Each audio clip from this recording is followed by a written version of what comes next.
Amis lecteurs et amoureux de la sagesse, bonjour ou bonsoir.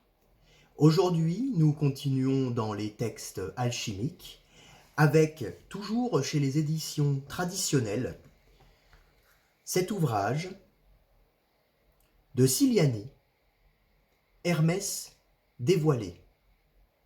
Ciliani est un chimiste français du XIXe siècle.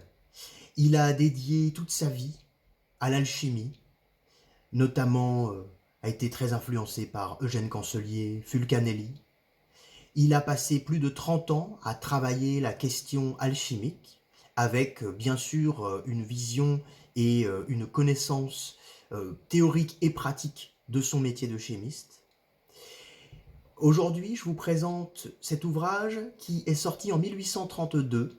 Cette édition est de 1975, comme le mot de l'éditeur va vous l'indiquer. Je vais vous faire la lecture du premier chapitre en entier, juste après avoir lu quelques mots de l'éditeur qui présente bien le sujet. Note de l'éditeur.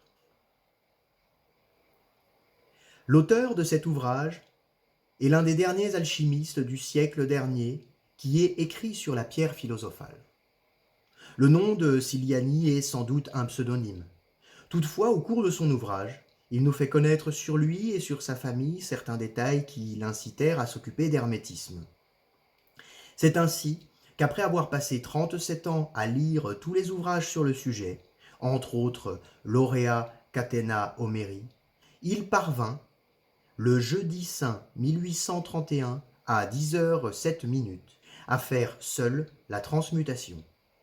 C'est pourquoi, dit-il dans sa préface, « J'ai décrit avec la plus grande sincérité toutes les opérations à faire.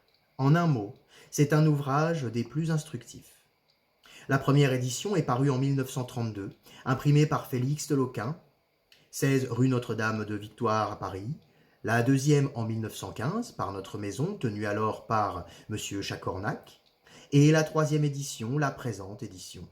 Cette troisième édition est faite scrupuleusement, c'est-à-dire sans aucune retouche au style ou à la pensée de l'auteur.